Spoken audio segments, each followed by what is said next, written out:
attendees are in listen-only mode. Welcome, and thank you for joining us for today's talk on quality measures and accountable care and the fit with integrative health in medicine.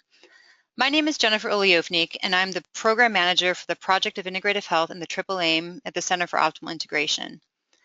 Today's webinar is the third in our series, a short course on understanding the emerging Triple Aim landscape. We are very excited to be leading this discussion on quality and integrative health in medicine. Because of the rich dialogue amongst the panelists leading up to this event, we have decided to extend today's session by 15 minutes. The session is being recorded and will be posted on our website if you are unable to remain on the call. Following the presentations, the panelists will discuss some questions related to quality, and you will have an opportunity to ask questions. Now I'd like to take a moment to introduce our panelists.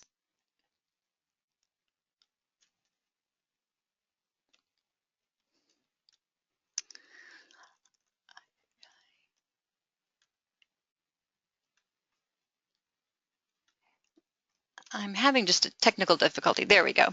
Thank you. First up is Molly Punzo, is a pioneering integrative medical doctor and an expert on quality and medical delivery who is certified by the Institute for Health Improvement as an improvement advisor. Also on the call is Jim Whedon, who is a health services researcher, recently with the Dartmouth ACO team, also a national award-winning NIH-funded clinical investigator who recently was hired by Southern California University to bring his interest in integrative health services, health policy, trauma, and Medicare to that multidisciplinary institution. Also on today's call is David Fogle, the co-founder of a unique integrative center, the Casey Health Institute, a public nonprofit integrative primary care site in Gaithersburg, Maryland, that is working actively to bridge the worlds of integrative and ACO and PCMH in a center that is close to level 3 PCMH status and just signed up to be an ACO. Also on the call, Regina Dehen is a Chief Medical Officer at National College of Natural Medicine and the leader of NCNM's effort to make their teaching facility into a primary care medical home. We are thrilled that all of you can be here with us today. Before I begin, I would like to offer a primer about our sponsoring organization, ACAC. For those of you not familiar with ACAC, we are a broad, multidisciplinary organization. We advocate for 5 core professions, each with a programmatic accreditation body recognized by the U.S. Department of Education. Through our member organizations, we are linked to 375,000 healthcare providers and about 180 accredited institutions and programs. We are affiliated with traditional world medicine fields and holistic and integrative medicine organizations. The Center for Optimal Integration is part of ACAC. It's a priority project to facilitate the advancement of interprofessional collaborative healthcare.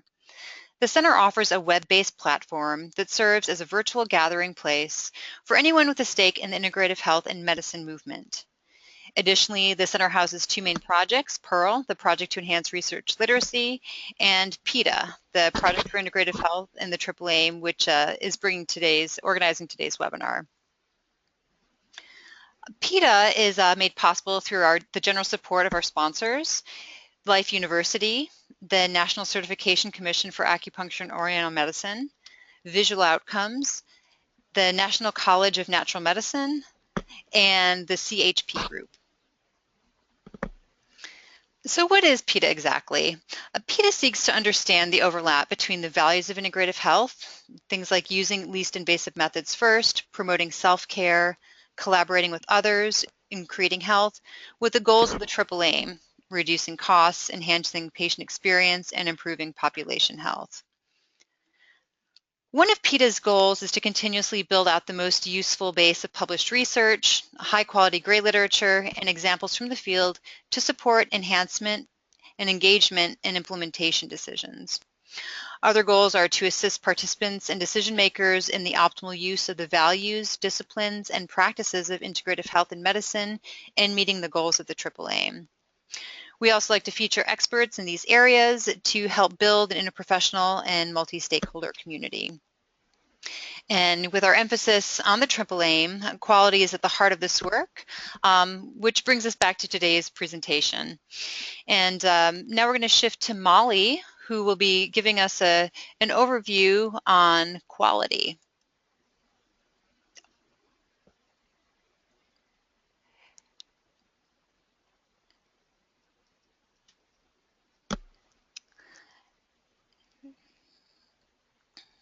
And Molly, are you all set?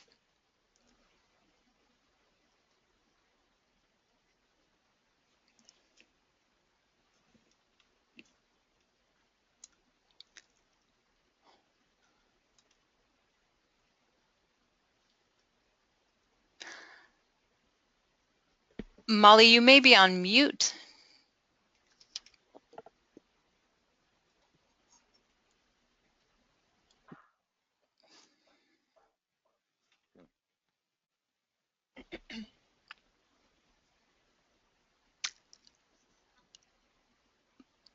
Are you ready, Molly?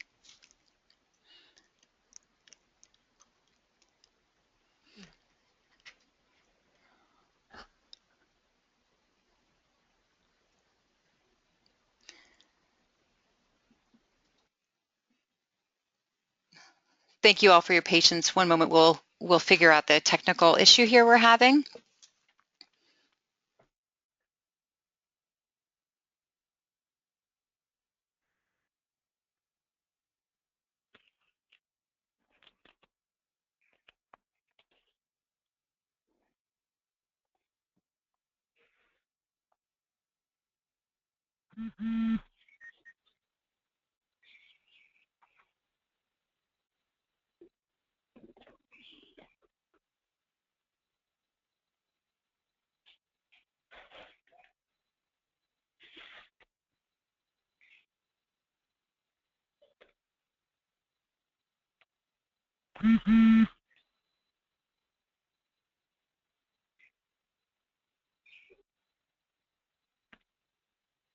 Hello? Hello? Hello? Molly, we're ready for you. Can you hear me? Yes. Can you hear me? Gosh, I apologize for having technical stuff going on. All right, let me just jump right in. My name is Molly Punzo, and I'm very happy to be part of this presentation. I think it's a pretty critical conversation, to say the least, and hope that this is the beginning of many to come in terms of quality in the integrative healthcare movement. I'm going to just jump in by talking about the two, what really are the seminal reports that came out. To Air is Human, which came out in 1999 and just shook the healthcare world. It was very dramatic, and really basically the conclusion of that was that not only are people injured in hospitals, and this is pretty much a hospital study, but actually up to 98,000 or 100,000 people a year die in hospitals. So this report came out, and it shook us all to the core.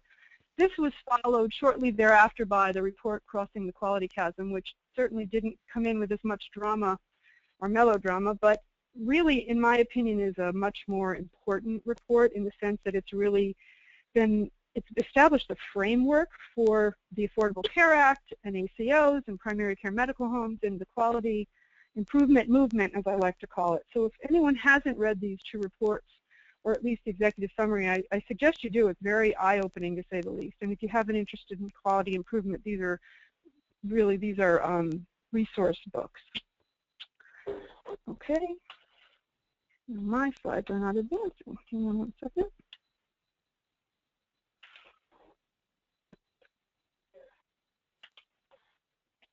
All right. So what I like to describe by these reports is that they were really created a seismic influence, and I'm not kidding. I started my study of medicine in the late 80s and early 90s, and we never talked about quality. Patient safety, quality metrics, public reporting, pay for performance, none of those conversations were even on the radar screen. So this is really probably the last decade or so since these two reports that this quality improvement has been happening in healthcare. It's been happening in industry since the 1930s, probably in a formal way. So we definitely are behind the eight ball. I'd like to just talk about before the Institute of Medicine reports. There was very little transparency. Safety and quality data was not public. It was privately owned by the hospital and not shared. Hospitals and providers were really not being held to best practice. There was care variation, and provider preference was the norm. I like to say the physician autonomy was tolerated at all costs, and that's not so much the case anymore, thank goodness. Formal process improvement was a rare thing in hospitals. Hospital administrators wouldn't spend money on process improvement. They didn't think it led anything to the bottom line or helped the bottom line. The administration and the board of directors' focus was on the fiscal bottom line, not on quality and safety. And I like John's, how John talks about the perverse incentives. This is what really led healthcare, and still is to an extent, but is hopefully going by the wayside. Whereas what this means is that it wasn't about quality, it was really about volume. So the more patients you saw, the more money you made, the more patients that were in beds, the more money that was made. The sicker the population, the greater the profit margins for hospitals. Since this report, and I think this is all going to be continued to grow, is that this data is now not transparent. So you can go on this Hospital Compare website, which I have a slide, a screenshot of later on, and look at your hospital's quality data. And I suggest everyone do so. Quality audits are routine now, and hospitals are getting fined and punished for not having good quality. Providers are being held now more and more, not across the board, but more and more to evidence-based practice guidelines. Formal process improvement is now expected and is actually a budgeted item in most hospitals. And the administration and board of directors really have put quality and patient safety on the agenda at pretty much every board meeting. Money is now at stake for poor performance, so we talk now about value-based reimbursement and accountability, care coordination, and population health, and these are here to stay. These are all wonderfully, I think, very favorable things since those two reports. So there's a lot of change that's happened in a very short amount of time. All right, so now I just want to talk about how do we define quality and who gets to define quality, and that is a pretty complex question, but the answers are contained within the CASM, what we call the CASM report. The Institute of Medicine actually came out with 6 aims or dimensions of what quality care should look like. And I think Jim has the slide as well, and basically it's pretty basic but pretty darn important framework that care should be safe, it should be effective, it should be efficient, it should be equitable, timely, and patient-centered. I think no one's going to argue with these 6 dimensions of quality care. Then along comes the Institute of Healthcare Improvement and starts talking about how do you create population health? And this is what we're all here today to talk about, the triple aim. The Institute for Healthcare Improvement put this concept, which was radical at the time. I was actually there at the unveiling of this model, and was one of the first places under the directorship and direction of Dr. Don Berwick that started talking about population health. I don't think anyone really thought population health was even possible. So they started talking about population health, the patient experience, and reduced per capita costs. And again, this was a radical model that people poo-pooed at the time this presentation was made at their annual symposium. But I believe, and we all believe on this call, and part of ACAC and the Center for Optimal Integration, that this is where integrative healthcare practitioners and integrative healthcare in general can shine. And ACAC and Center for Optimal Integration actually birthed the PIZZA project based on this triple aim, and this is a perfect fit for us, I think we all believe. I'm not going to go over these at all, but I think this is a good resource slide to have because there's this alphabet soup of acronyms in the healthcare quality industry. And these are the movers and the shakers and the real thought leaders, the policymakers, the enforcers of the quality metrics that we're going to be talking about throughout this hour. So now we know we had a problem, we know we want to fix it, we have a sense of the direction that we want to go in terms of what quality care should look like. So how do you get there? You develop the measures and the metrics. And believe me, again, I've kind of been in the trenches with this, watching these measures and metrics explode before our eyes, and so has everyone else on this call, I'm sure. I included this slide because this is really like Quality Improvement 101, and I think it's going to tee off the conversation to come, because it's not enough to just look at outcome measures or to develop outcome measures. I think we all know where we want to go, and we know what outcomes we would like to achieve.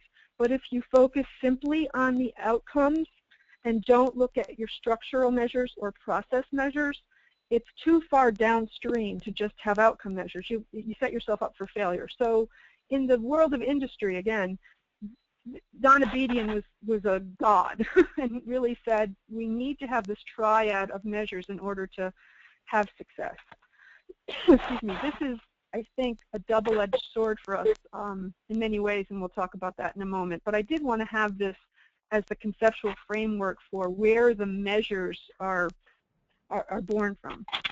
These are just some examples of the kinds of quality measures. Again, these are some structure measures, equipment, supplies, your staffing ratios, your committee leadership. Those are structural measures. The outcome measures, I think we're all very familiar with: mortality, hospital-acquired infection rates. These are just examples, and again, I'm more inpatient weighted on my presentation because that's been more my experience. And then the process measures are really what you do to achieve your aim. So things like what medication are you choosing and the timing of it. So it's not just enough to give a medication, but is it the right medication at the right time for the right patient? And we actually measure all this. Hand washing rates, I don't think anybody argues is a good process measure, but these are just examples of process measures. And again, this is more inpatient weighted. This is, these come directly off the Hospital Compare website I mentioned earlier. And again, I think everyone should get online, and if you haven't already, looked at your hospital or regional healthcare center and look at and see how they're doing on these scores. These are publicly reported measures. And I have either sent patients away or sent patients to various, or family members to various hospitals based on these scores. It's pretty important to know what your hospital scores are. This is a screenshot of that Hospital Compare website, which is sponsored by Medicare.gov. PQIs. I wanted to talk about PQIs because I'd like to just start now to have the conversation of, well, where do integrative healthcare practitioners interface? Where might we have opportunities to partner and interface within mainstream medicine around these quality goals? I think it's pretty obvious that there's a lot of places where we can join together in the outpatient arena, but I want to also emphasize that there's inpatient measures that you can talk with your regional healthcare facilities about doing some improvement projects with, and I think these prevention quality indicators are going to be important. These are outcome measures. So your diabetes, I'm not going to go through these all, but they have to do with admission rates, particularly mostly for chronic disease. So the idea, I think this is a little bit ironic, but the idea of mainstream medicine is that prevention is really about controlling chronic disease. So somebody's already got chronic disease is the assumption. You control the severity of it, and you control the progression of it, and that's what they consider prevention. I think we need to get a little more sophisticated than that and try to prevent chronic disease to begin with, which is, again, where integrative healthcare practitioners and integrative healthcare shines.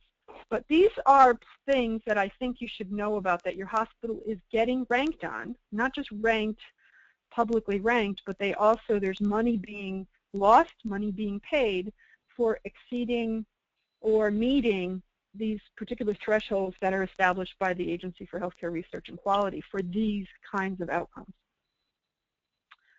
which are population health outcome measures. So I want to just summarize my talk with, again, what are the quality measures that really I think integrative health has an ability to impact and would have an opportunity to partner with the mainstream folks. The PQIs, I think for sure, again, these are inpatient measures, but if you can go to a hospital and say, I can help you decrease your readmission rates, I can help you decrease your diabetes rates, etc., there's a lot of opportunity there.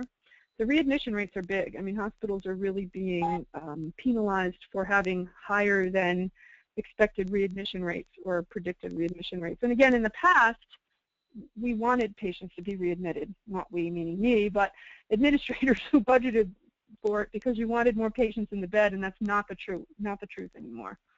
Thank goodness. The outpatient or population health measures are obviously what we're going to be talking for the rest of the hour about, and this is where it's the most, we have the most direct potential for impact. That's the ACOs, the primary care medical homes, and the HEDIS measures, which I know Jim is going to be speaking about, so I'm going to now hand the electronic baton over to Jim through Jennifer.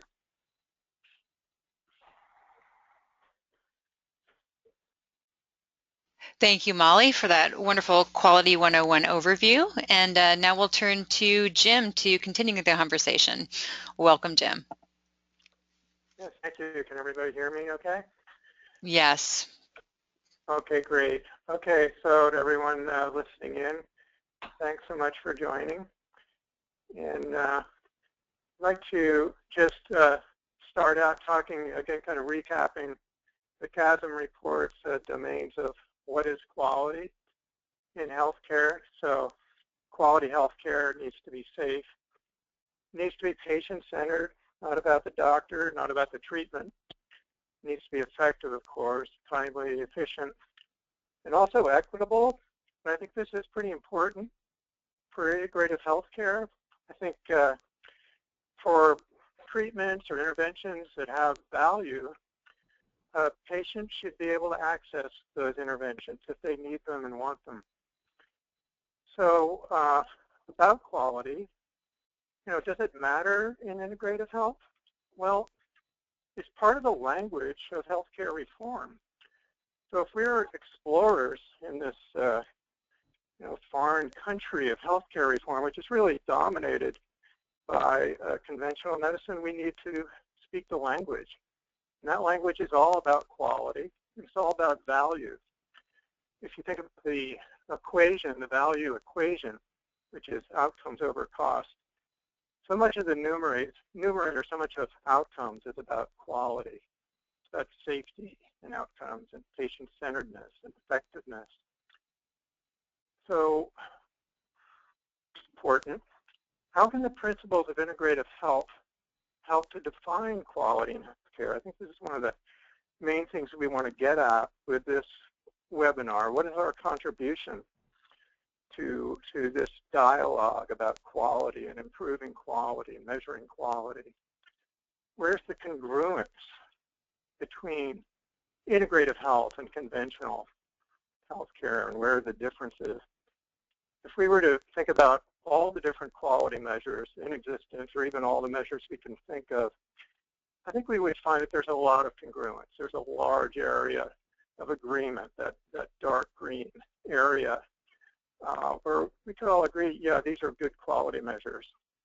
But then I think toward the left, we would find that there are quality measures that are really maybe only applicable to conventional healthcare.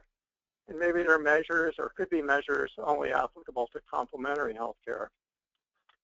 So if we think about this issue of congruence and where the agreement lies, and what matters with regard to quality and integrative health, quality measures, let's remember that the quality correlates highly with value, and value, as a practical matter, correlates with access. So interventions that are considered to be valuable are more likely to be accessible. And this business of accessibility and equity in healthcare delivery is addressed in the Affordable Care Act under the Section 2706 non-discrimination clause. It says that insurers will not discriminate based on provider type. But then it goes on to say, and I quote, "Nothing in this section shall be construed as preventing a group health plan, a health insurance issuer, or the secretary from establishing varying reimbursement rates based on quality or performance measures." So here it is. It's right in the law that quality measures are really going to be really important to integrative healthcare providers and their patients who want access to their services. But whose measures are these, and what measures are we talking about? Do we even want to use these measures? Well, I think as we move into this era of accountability in healthcare, this kind of brave new world of healthcare reform, that question's going to become moot. We're going to have to use quality measures of some kind. Even if the whole idea of accountable care organizations somehow just turns out to be not such a great idea, and the ACOs turn out to be, not a workable, innovation, the accountability is not going to go away. We're not going to go back to the idea that the doctor knows best. I mean, more and more patients don't want that, and nobody wants it. So let's take a look, again, thinking about kind of congruence with integrative health. Let's take a look at some selected quality measures. These are process measures, and they're concerned with treatment or prevention, specifically, certain health problems. So let's look at the NCQA quality measures for ACOs, for accountable care organizations. These are measures that I think are still under development. And let's focus on this one, antidepressant medication management. So here's a measure that focuses on a particular population, adults with major depression. And the criterion here for management is whether or not the patient is on an antidepressant and whether or not they stay on an antidepressant. Is this a measure that's congruent with integrative health? Is it evidence-based? Is it a measure that an integrative health practitioner would want to be accountable for? If an integrative health practitioner joined an accountable care organization, became responsible or accountable for a population of patients, accountable for their cost and quality of care, would this be an appropriate measure by which to measure the quality of care that the integrative health practitioner is providing? Let's look at another set of measures, Medicare's quality measures for ACOs. These measures are in effect. There are 33 of them. Let's focus on number 32, drug therapy for lowering LDL cholesterol. Again, is this an evidence-based measure? Is it important to lower LDL cholesterol?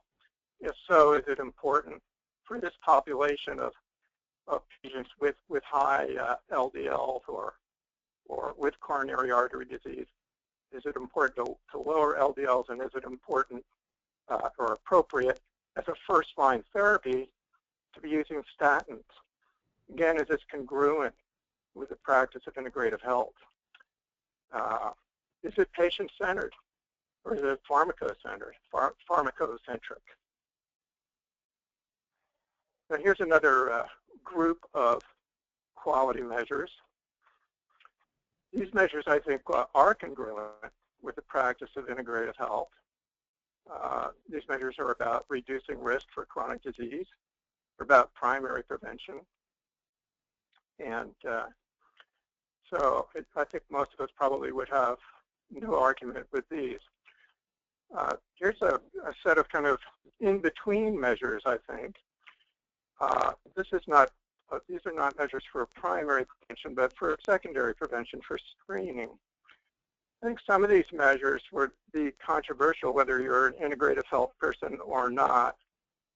So some of us may kind of disagree with whether or not these measures for instance, flu shots, breast cancer screening, colorectal cancer screening are really well-grounded in the evidence. But that's not really what this slide is about.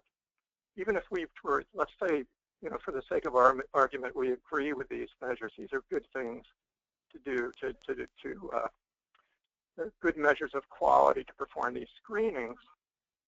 This slide is about inclusion of integrative health practitioners, because under Medicare, under the Medicare's PQRS system, chiropractors, although part of Medicare and participating as physicians under Medicare, are not considered qualified to report on these measures, except for one, the one at the top about high blood pressure.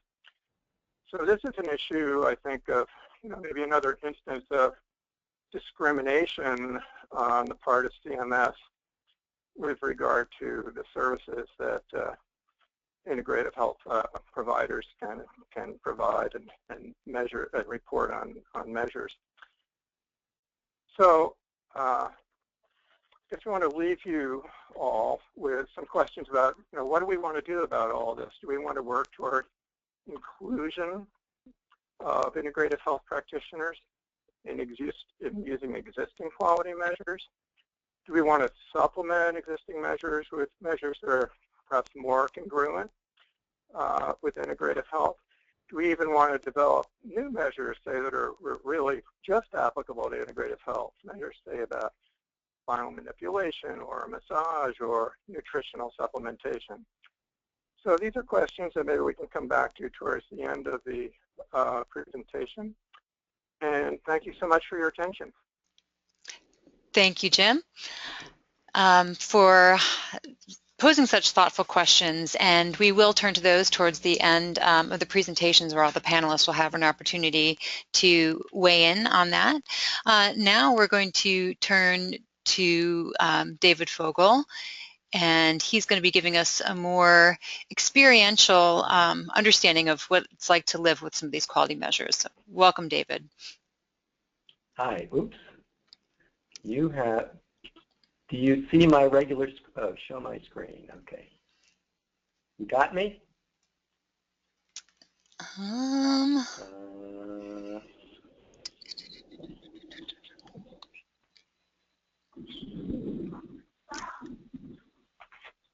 Something happened when you switched over, I think. There you are.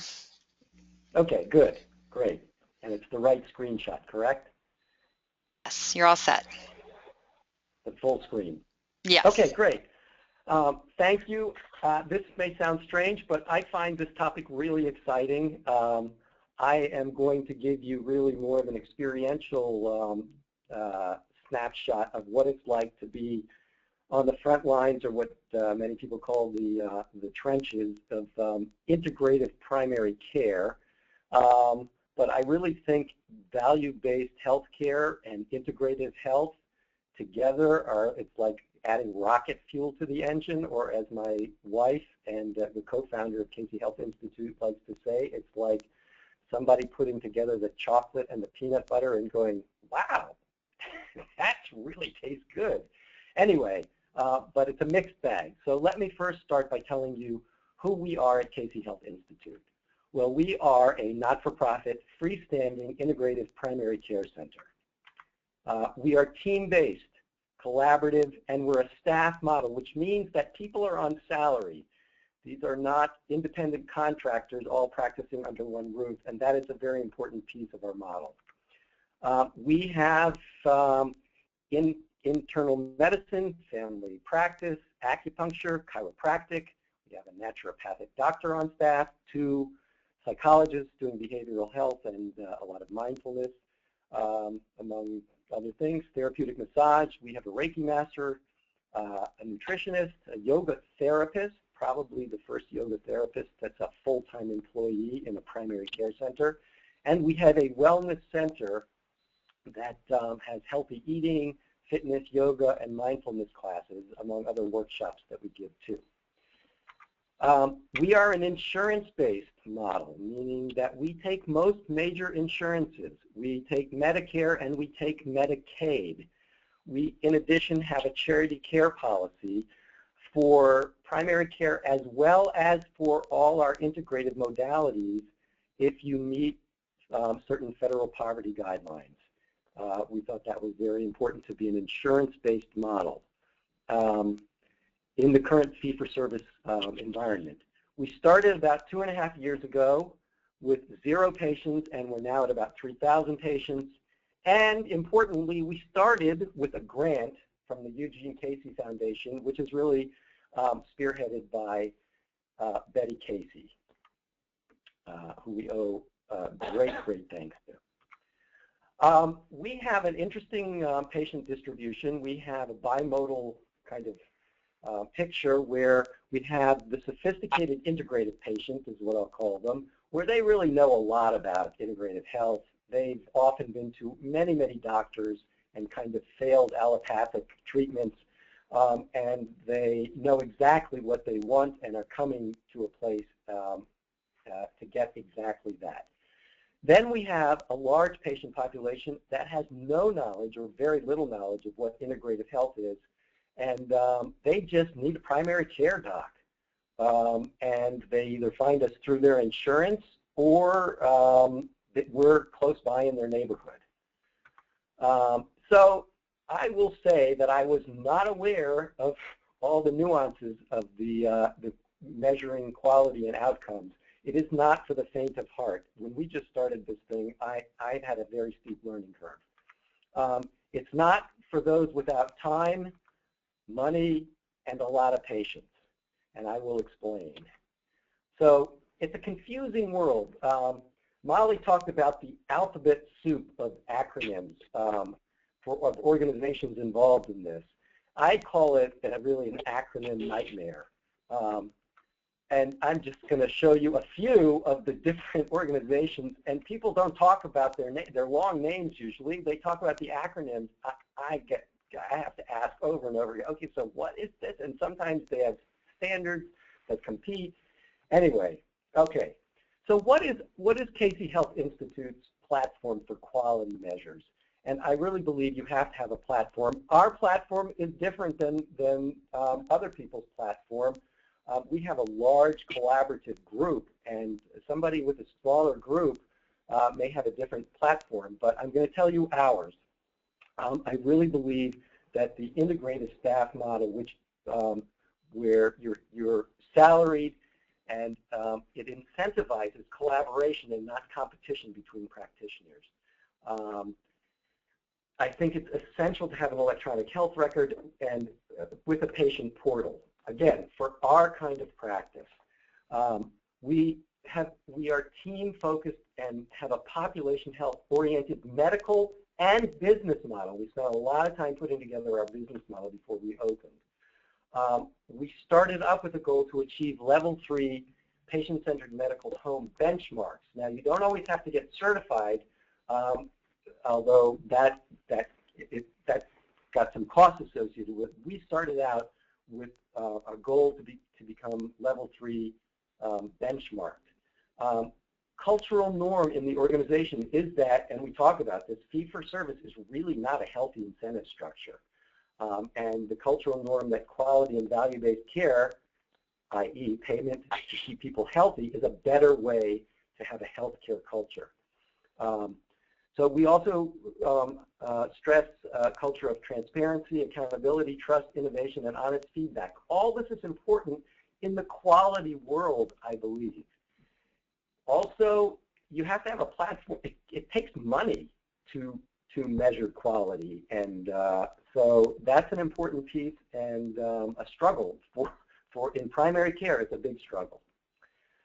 So we had to decide where we were going to focus our energy because the bandwidth of your practice really matters, and we have to build.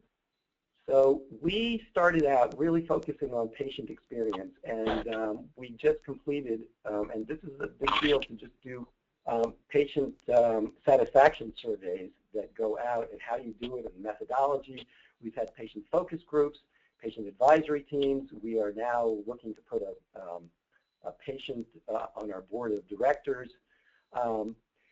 Also, we focused a lot of energy into creating a team-based culture that is part of the patient-centered medical home model, but really a focus on high-performing teams. This is really important when it comes to quality. Care coordination is where we focused a lot of energy and ended up hiring a dedicated nurse care coordinator. You have to spend time and energy on your electronic health record if that's what you have, which I think is almost impossible not to these days. But it's really essential for tracking quality metrics and outcomes. And over, everything is about process improvement. Lean healthcare is another way of framing it. But we're always going back and creating teams to reevaluate our processes. And that's really a part of the dialogue in quality and value-based healthcare. So we decided to take the plunge into this quality measurement world, and I got to say, it's not without anxiety. So where are we? Well, we really have currently met or are about to meet most of the PCMA level 3, which is the highest level standards for quality metrics. And here's what they are. It has to do first with access. You have to have access to your practitioner, your care team, and during and after hours. and electronic access as well as phone access. You have to just gather data and put it into your system in order to manage patient populations and demonstrate that you're giving quality kind of patient management, and have up-to-date problem lists and things like that. So there's a lot of data input. Planning and managing care. So developing care plans, sending reminders, active medication, demonstrating that you're actively looking at people's medications and manage them, not just seeing that problem list with medications. I have to speed up here. Providing self-care and support and community resources, education, track and coordinate care, tracking labs, measure and improve performance, clinical outcomes. So here's just a quick snapshot of the PCMH scorecard, report card. We're about to join this patient-centered medical home, Blue Cross Care First program. This is a snapshot of our electronic health record quality management tab. And you can see it's mostly kind of allopathic measures of outcomes, but just to give you a flavor of what quality management looks like in the health record. We're just signing on the dotted line with Aledade, a physician-led Medicare shared savings ACO, and I just put this slide in quickly because I had a conversation with the executive vice president about whether we're going to be forced to medicate when we don't believe in it. We think, lifestyle change is indicated. And he said, look, we just care that you keep people out of the hospital and out of the emergency room, and we'll be happy, and we'll have a dialogue about it. So what are we learning? High touch needs high tech in this brave new world. Measuring quality metrics, you have to collect a lot of data. It's not a big surprise. You have to have a functioning electronic health record, at which we were really delayed by numerous EHR inadequacies. A lot of people have been.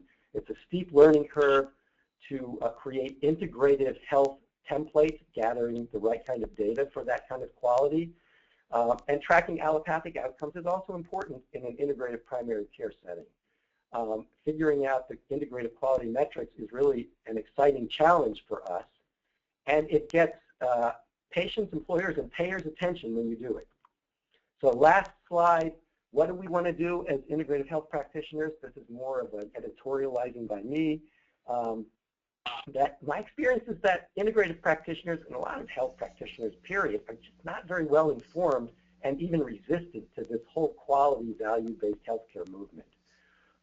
That it's moving forward, the movement's going forward and gaining speed, traction, and a lot of dollars, whether people like it or want to look at it or not. And practitioners are increasingly going to be incentivized, and they'll be penalized in whether they adopt the measures or not. That integrative care and lifestyle-focused treatments will replace a lot of the things that are currently standard of care in terms of treatment because they work and they cost less. And that's going to be demonstrated, I'm sure.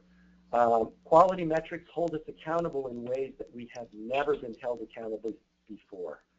And we as integrative practitioners have to be part of this quality dialogue. Because after the dust settles, I really believe it's going to be a good thing. And that is it. Sorry, I went a little over.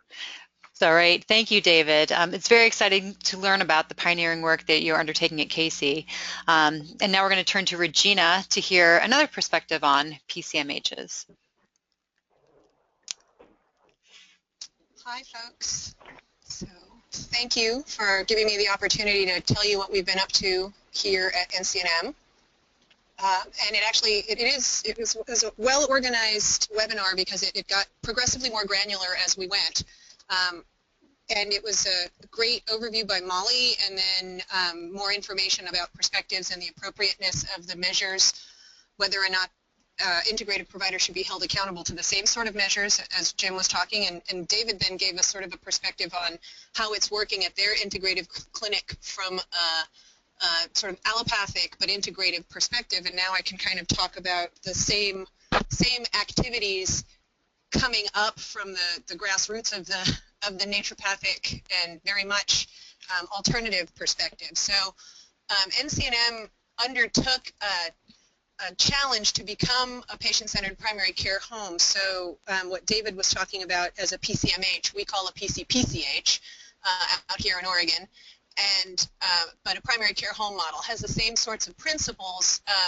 Oregon is sort of leading the vanguard in compensation for alternative care providers, and they see naturopaths as primary care here. So that gave us the opportunity. We looked at that as an opportunity to sort of, we wanted to hold our feet 5 inches from the fire that everybody else was having to hold their feet to. So there are also opportunities for us here because paragraph 2706 of the Affordable Care Act, everybody knows, identified that insurers cannot discriminate on the basis of the type of scope of practice. If people are working within their scope of practice, the insurance company is required to compensate them. But they can, sort of the corollary to that is, they can determine payment on the basis of quality measures. And so we could get paid less, for instance, if we fail to prove that we can meet the same quality measures as others. So it is mildly incentivized, not to the point where we actually get the same larger incentives that are provided for hitting Tier 1 status, Tier 3 status, and we'll talk about that a little bit later. Here in Oregon, we also had House Bill 2468. And 2468 was kind of the corollary to 2706. It said that insurance companies had to actually include the types of providers that people wanted to see. So it couldn't exclude from the list of providers folks like chiropractors, acupuncturists, and naturopaths. If that was who the population wanted, they had to incorporate that into the payment model. So it gives us the opportunity to hold ourselves accountable to quality. If we actually want to use objective measures of what we do, the opportunity is open to us now to step up to that and say we're willing. But then the question becomes, what should we actually hold ourselves to? And of course, using the model that already exists is less work than trying to create one from scratch. And so I think it behooves us to try to fit as much as what we're doing as possible into the already extant model to demonstrate that we can do it. It's not beyond our capacities. And we really are focused on the improvement in patient care. Overall, the triple aim very much suits what we're trying to do. This is a model that Care Oregon puts out, and you see the same 6 measures that both Molly and Jim were talking about. It needs to be comprehensive, continuous, patient and family centered. We need to be accessible, coordinated, and accountable. And all of those things break down into those 3 measures that Molly was talking about. There are structural measures within this, outcome measures, and process measures. So we were lucky in that the Oregon Health Authority sponsored a series of learning collaboratives, and they gave very small grants to clinics in the area, clinics in the state of Oregon, who were trying to improve their quality measures in some manner. So we applied for a grant, and NCNM won one of the integrative medical, was the only integrative medical clinic that won one of the learning collaborative grants. And when you guys are talking about a steep learning curve, I would say yes, very much so, because for us, following this concept of becoming a high-performing clinic, we didn't have a culture, and I'll talk about that in a second as well. We really didn't have a culture of quality improvement. We didn't have team-based care. We didn't have a platform. As David was talking about, we lacked the platform, and even though we got a little bit of money, the amount that they gave us really wasn't sufficient. Well, I shouldn't say that, because in a sense, we essentially have created that platform, even with that small amount of, it was a $5,000 grant, so it was pretty minimal. But even with that, together with the coaching that we got from coaches at the University of California, San Francisco Center for Excellence in Primary Care, and Care Oregon as well, we met monthly and twice, and they came on site, and we went there and had day-long learning collaborative sessions, and that kind of support was absolutely crucial for us to figure out how to become a patient-centered primary care home. So what you're looking at right now is a slide that represents Tom Bodenheimer's building blocks of becoming a high-performing primary care home. And what we've been taught is that unless you actually establish the basis of this pyramid, you can never get to successful achievement of the triple aim. You won't be able to get there if you don't have these basic building blocks. So engaged leadership was part of the initial scope. So was the idea of data-driven improvement. So I want to reiterate what David said, which was without data, without an electronic medical record or some way of capturing the data that you need to be able to present and demonstrate your outcomes, it would be almost impossible. And, you know, according to this pyramid model, it is impossible because it's a building block that will get you to where you need to go. We needed to become empaneled. That was a new concept for us. And we needed to develop teams, and that was also a new concept.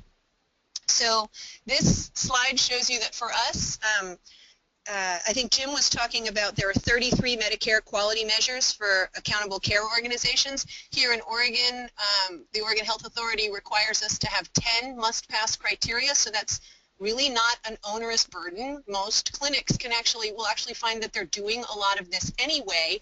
And when we analyzed these 10 criteria when we first started this project, we discovered that we met all but these two.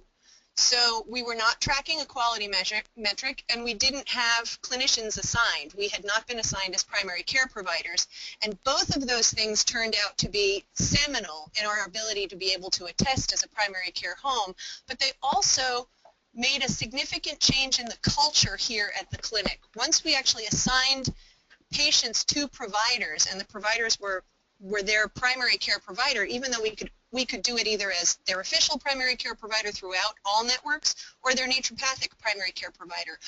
Either of those categories allowed us to capture quality improvement data on the basis of a patient cohort.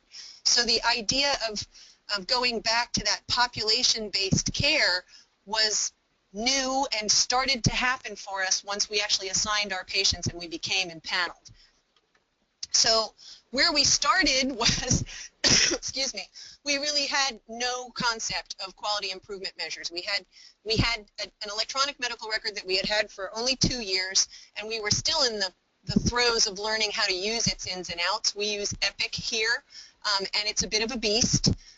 It's been extant since 1976, and it's a database that works on the basis of Accreta. So things have just been added into it over the intervening 40 years it's been around. So it's not what I would call user-friendly. Extracting the information we needed was actually quite challenging. But we started small. We identified that we had 2 basic goals. We were going to empanel all of our patients, and each provider was going to choose some quality improvement measure, just one of the those required from Medicaid. So we did create a sense of urgency. We socialized the concept at faculty meetings. We sent out emails. We would speak about it whenever the faculty would get together at their monthly meetings. And then we actually sent out the QI measure set to the doctors. Let's see if the scope will open. You all can see. Okay, so these are the measures from the Oregon Health Authority. And David was talking about shooting for Tier 3. We're shooting for Tier 1, so we started small, we started humble. We knew we didn't know anything about this and that our learning curve would be steep, so we started with things that we started at the lowest level of achievement. So you're going to see as we go through that there are 10 must-pass measures that pop up. To hit those 10 must-pass, you get to a test as a primary care home, and you do not have to have any of these additional points. So you can see that each quality measure allows you points as you achieve each successive level of proof, and some of them are structural, some of them are outcomes-based, and some of them are process-based. You accumulate points, and you can attest at a different tier. So it's intended to be an ongoing improvement model. You continue to work towards better and better quality of patient care. We are just starting with the must-pass measures, and you can see here's a must-pass measure, that you have to have continuous access to clinical advice by telephone. And so this list goes on. There are actually, I believe, there are 10 basic attributes, but there are many, many within them. And so you eventually, this will take years, honestly. And what we were told by our coaches from UCSF is that a really high-performing clinic doesn't get that measure of performance for about 10 years. So this is a long road. We encouraged questions. We identified for the doctors what sorts of measures, actually I think I have two and I want to be able to get to the second, which sorts of health measures we thought that the doctors would resonate with. So those are my reporting grid, self-assessment tool. I wanted to show you. The self-assessment tool gave us an idea of where we were starting. There. And you can see which one the must-pass measures are. This is not daunting. To most of us, when we looked at this, it was like, this does not look as bad as a 60-page document of technical standards that you have to meet. So we then sent around to our doctors an idea of what resonated with them. We created teams on the basis of availability, days of week. We also have the benefit, as David did, of having salaried physicians, so there's very little internal competition. There's more of a sense of collaboration and integration.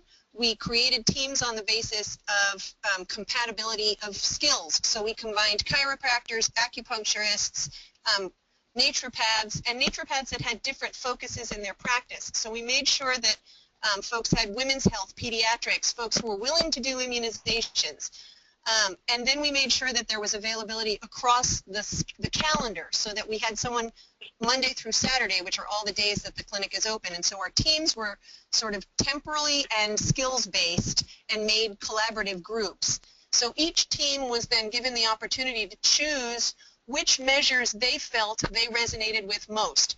These are all of the measures we will eventually have to attest to our quality, but all we wanted to do was prove that we could do one. And we didn't want to force it on our practitioners. We wanted our practitioners to choose one that they felt as a team that they felt was meaningful to track. So each team chose a different measure. And what we ended up with after providing them with protected time, so there's some of the money piece that David's talking about, getting 35 practitioners together in a room for at least an hour is a chunk of change. And doing that on a monthly basis is an investment that we are making in our community and in our providers, as well as in our ability to care for our patients. So we think it's going to be a beneficial investment, but it is definitely some money and some time. We created these care teams and we allowed to discuss and prioritize which measure they resonated with. And what we got was this. So these are the participants in our teams. Each team is color-coded. They picked their own color. The folks in the center are our clinical support staff, so they are shared by all members of all teams. And the teams each picked their own quality measures. So Team Teal chose blood pressure monitoring. Team Purple chose colorectal cancer screening.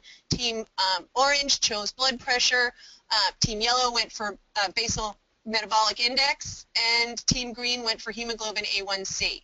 Our specialists have independent practices, and so they were not actually included in this model, but we refer to them as necessary when we need some other kind of specialty services. So then we had to actually use the database to collect the data that we were looking for, and that turned out to be quite challenging. Some of it was just because the database is such a bear. Some of it is because it's novel to us, and we had to find whether or not it created the reports that we were interested in. It took a long time, and it could not be done through just the electronic medical record. It had to be done in addition using some ancillary software that is available to extract data from the database. So this took a lot of work. We used a Plan, Do, Study, Act method for determining, for piloting small projects rather than throwing it out for everybody all at the same time. We started small with my team and seeing how we could pull the colorectal cancer screening information out. And once we discovered that it was doable, we began to create regular reports that could be run on a monthly basis so that we could bring those to the doctors at the monthly meeting. So we did use Excel to plot our data. What we're looking for, what we've been taught is what we want is runtime data. So that means real month-to-month data, month over month, as a graph of how well you're improving or failing to improve. We were also taught that unblinded data is the norm. So each team is up there identified and they actually see one another's information. We posted the graphs. We make them public. They're actually in a hallway in our clinic so our patients can see them as well. And we're encouraging our staff to actually go to the bulletin board and look at their data. And we're doing that by creating monthly trivia contests so people can actually win prizes for going and answering questions about how the data looks, just as a means to get folks sort of socialized to the concept that we do this on a regular basis. So it worked. We now have managed to shift our culture here, and when we talk about quality improvement data, folks in the clinic know what we're talking about. They know we have a board, they know where to go to look for it, they understand that it comes out in the newsletter, they know that there's a trivia contest that they can win prizes for, and we're going to keep this going because, as I said, it's a 10-year-long road, and we've only just begun. But we did achieve our goal of empaneling all of our patients and also of getting each clinician, each team clinician involved in one QI effort. The things we encountered that were challenging, as I said, the database is a bear. It took over 300 hours for our site specialist, our EPIC site specialist, to determine how to pull the reports for all of the quality measures we were interested in. But at this point now we have that infrastructure in place and we can keep doing it repetitively. So it was an upfront investment that will continue to pay off over time. We also had a cultural issue in that doctors had never had their work exposed before. So the idea of posting it on a bulletin board where everyone could see it definitely generated some concern. People were afraid that there would be some shaming, but we coached around the idea that transparency is the norm, that this is what is recommended by UCSF Center for Excellence, and if they can do it, we should be able to do it. And after the first bumps in the road, the first few times we posted it, it became a non-issue. Doctors were not ashamed of their data and started actually coming to me towards the end of the month and saying, is the new data posted yet? I want to see how we're doing. So that was a complete transition in attitude, and it didn't take a whole lot of work. It just took a little bit of coaching. We do have some issues around making sure that what this says is our lists are dirty, meaning that sometimes when you impanel patients, when you impanel a physician with patients, those patients aren't necessarily assigned correctly. And so the doctors actually have to go through their lists and identify people that have been assigned to them that they have never seen or that they did a phone consult with only, and they shouldn't be considered their primary care providers. So the doctors are still in the process of cleaning up their lists. The data will become more accurate once those lists are better assigned. And we didn't have a whole lot of people actually engaged in the trivia contests, so not a whole lot of people took the time to go to the board if they didn't have to. What we think has to happen next is to spread the model. We need to go beyond just what's happening here in clinic, and we need to incorporate our lab as well as our medicinary, and just sort of spread this model out across more people. We also need to do a better job in terms of incorporating patients. We would really like to start using patients on advisory teams and in focus groups. We just sent out our first patient satisfaction survey, and we have just gotten back the first set of data about that. So we haven't crunched it yet. We'll be very interested in seeing how we did. And we still need more time and more work on creating team cohesion. It's challenging. The sets of doctors that come to our meetings do not always represent the entire cohort of a team, and so it's difficult to make sure that everyone equally is engaged in the project. So I think sort of this is my opportunity to editorialize a little bit. I think the implications of quality improvement for integrative healthcare practitioners, what we are basically being asked to do is recognize that reimbursement is now and is going to be based on meeting quality measures. So we have an opportunity to achieve equity. We can demonstrate that we have the opportunity, the capacity to provide quality care. And I'm really pleased at what David was saying about it's not about making sure the patient takes their medication. What it's about is making sure that their blood pressure comes down or that the depression improves.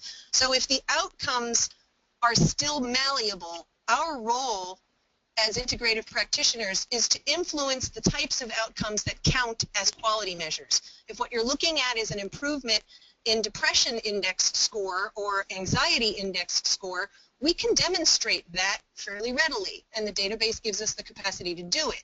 If what they're actually looking for is that each patient who is depressed is on an antidepressant medication, we need to argue that that's not the outcome measure that most represents patient well-being.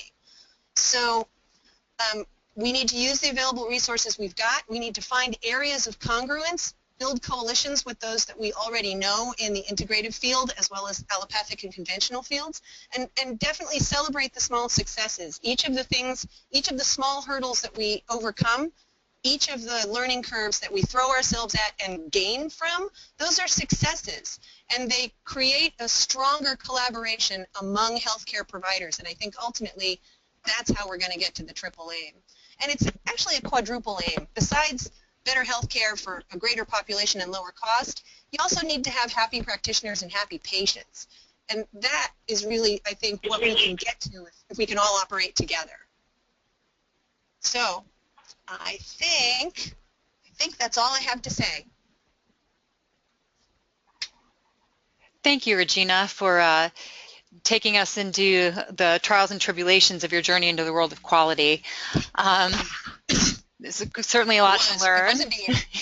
Continues to be. So just a reminder to the attendees, you have an opportunity to type in any questions. With the time we have remaining, we'll get to as many of those as possible. Right now, I wanted to go back to some of the questions that Jim Whedon posed and kind of ask our panelists and query them about what they think now they've heard everyone's presentations. Do we want to work toward the inclusion of complementary and integrative health practitioners as users of existing quality measures that are within the scope of practice? Who would like to open the conversation? Well, I'm happy to talk about it. This is Regina.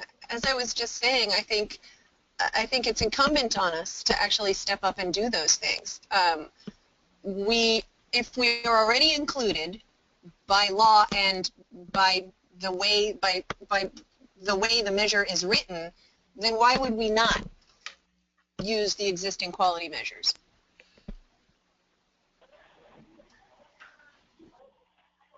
Yeah, this is David.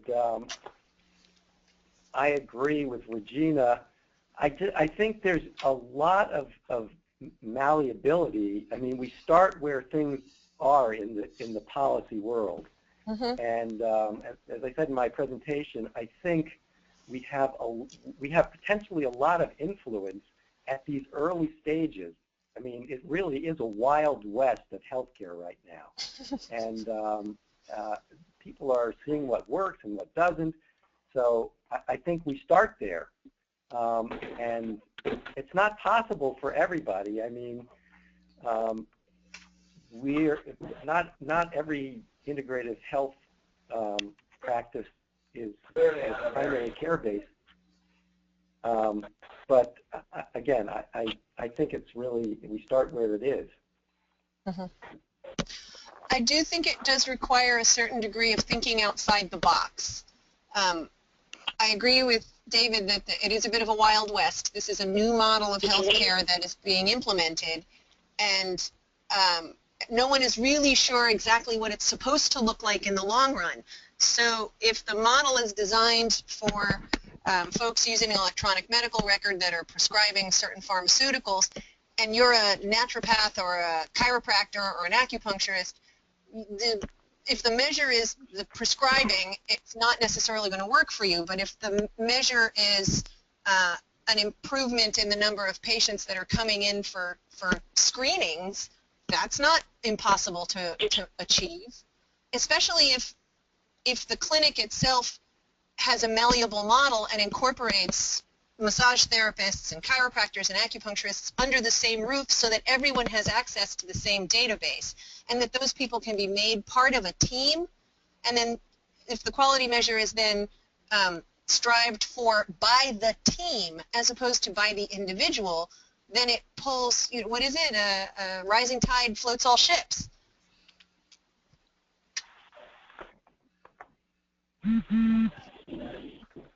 And this is Molly.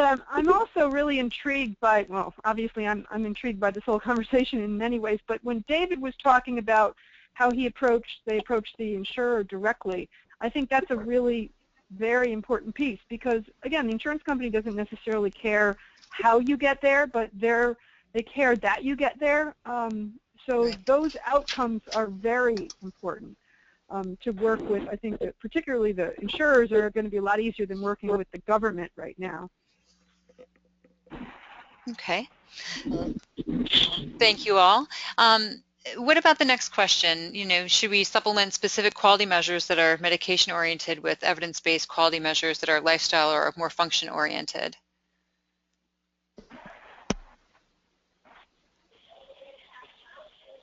Absolutely. Yes. Yeah, absolutely. The panel is emphatic. For sure. Yeah.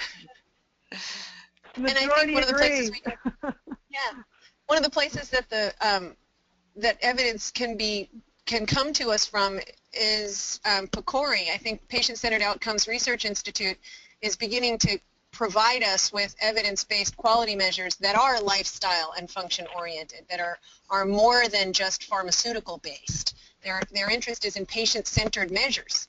So I think the implementation of those, the data that's coming out of that as quality measures will help us in the long run. Thank you. Anything else before we move on? Okay, I think we have a few questions from the attendees. Deb, could you share with us one of the questions you have?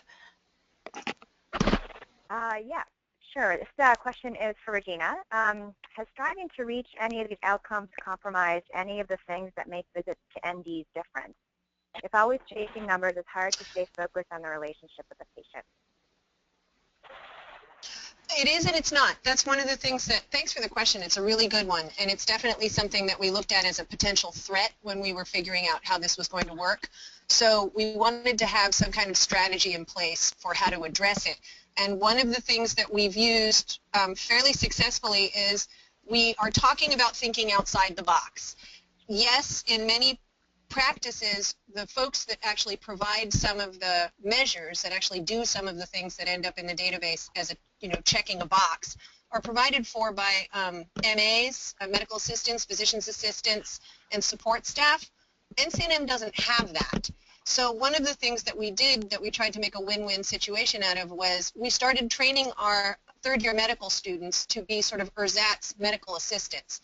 They have greater responsibilities now when they're rooming the patients to get vitals. They're in achieving the BMI measure and achieving the BP measure. So that was happening anyway, but we assigned it to the secondary students, and we did some outreach and training in their courses so that they understood the importance of being an active member of the team, that they were contributing to the college's ability to attest as a PCPCH, which is a step up for us in terms of our objective quality measures. So we tried to pitch it as a win-win situation across the board. It also enhances their education. It makes it more easy for them to slide into any other kind of primary care or family care practice, because that is what's going to be expected of them or of someone on their team. So it familiarized them with the structures that exist in conventional practices. So it works across the board to make it easier for us to achieve what we're trying to do without giving up anything about naturopathic interactions. The doctor and the intern, the fourth-year student, still spend just as much time face-to-face with the patient. The secondary is no longer just a fly on the wall. The secondary now has active roles and responsibilities that they are expected to perform, which we can also measure as outcomes for the program. Okay. Thank you, Regina. Does that answer your question? I think so. It's from our attendee, and they aren't able to comment. David, do you want to weigh in? Okay. Yeah, I just want to have, I know we're running out of time, but just another aspect of answering that question, even though I'm an MD, not an ND. But I think it's a nuanced answer. It really does, it depends on the culture that you're creating, but it also forces us, as Regina was saying again and again, to think outside the box, because a lot of the quality measures are focused on patient experience. And if you are getting in the way of the interaction and you're really following the patient's experience, which I think is at the center of all this, then you will hear about it and your scores will go down. So it really kind of puts your feet to the fire to not just focus on numbers, but to really keep the human being in front and center. And in a way, I really like that. I agree. All right, thank you both. Deb, we'll take one more question and then we'll wrap up. Great. We have another question here addressed to Regina and David. The question is, are patients aware of the objective of keeping them healthy, and is this meaningful for them yet? David, do you want to go first? Sure. It really depends. In my presentation, you saw this bimodal patient distribution that we have of people who are very aware of integrative health, and they come because they're already in that place. The other patient distribution, not so much, and it's really up to us to bring them along. And it's not about telling them. I mean, education is important, but to give them a healthy experience is really the key to get them to really change them. So I'll stop there. Thank you, David. Regina. For us, because this was a novel set of experiences and challenges, we advertised it. When we were socializing the concept to our doctors, we socialized it to our patients as well. And we got our marketing department involved, and we put up big posters in the lobby that tell the patients that we have assigned you to a care team, and the care team has the capacity to do all of these things for you, and we created flyers for each care team. We also put up a poster that identified that we were becoming a patient-centered primary care home, and we talked about the 6 themes of what we're trying to measure and what we're trying to provide our patients with. So we encouraged questions, and we got lots of them, and we wanted our patients engaged in the process. This is a new area of growth for us. We want to provide good care. The whole reason we're doing this is to improve the quality of care that our patients get, and the scope of the services that they think about having a naturopath providing. And it seems to be working. It seems to be working. The flyers are going home with patients, and we get questions about the advertisements, and I shouldn't call them advertisements, the posters that we have in the lobby. Wonderful. Thank you, Regina and David. And we are a little over time, so I would like to thank everyone for participating, our panelists and our attendees. And as we mentioned before, the webinar will be up on our website along with a copy of the handouts. So once again, thanks so much, and look for us for another webinar. Take care.